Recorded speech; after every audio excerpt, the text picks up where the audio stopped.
Patrick Laing with Certainty Management. I've been telling the story from my childhood and the family business that I was a part of. I was right in the middle of it from my early years as a young boy into my teenage years. My mother and her best friend started a business. They started it in their garage. It grew to a large office, then a very large building, the whole top floor of what's called the Triad Center in Salt Lake City, Utah. We had franchisees across the country, even overseas. We started making more money than we ever imagined. And yet, one of the biggest challenges every entrepreneur has, and we did as a family and as a business, is how to keep balance and how to really manage the time juggle of a successful business. We've learned a lot over the years. I saw how my parents taught us how to look for trends and take advantage of them, find the right partnerships. They learned from their mistakes. There was at least one or two partners that were not a good fit. And so I learned things about that. We learned about how to keep our eyes on the business and be aware of what's happening. Some of those, again, we learned the hard way. In my parents' example, our business took on a life of its own. It grew so quickly. We started making a lot of money, but it was such rapid growth and such a large growth.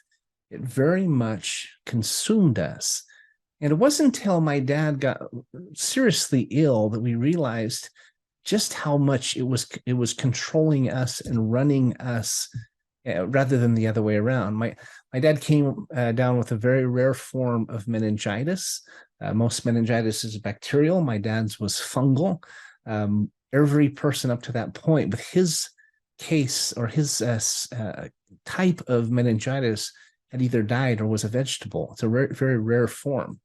And he had brain surgeries. He was in a coma for a long time.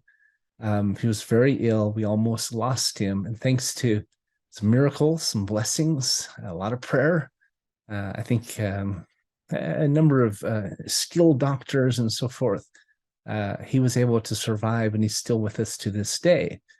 But when he finally came home, we had a family meeting around his bed, and we realized that we had spent more time together during the last year in the hospital than we had in the 5 or 6 years prior to that. We had let our business control us. We had allowed it to take over and to run us rather than the other way around. And so as I've talked about being in the right place, the right time, picking trends, picking partners, I talked also about keeping our eye on where we're at, how we're doing, and constantly asking how we can do better. In our case, we had to slow down. We were forced to do it by my dad's illness. And sometimes in business, that's what we need to do.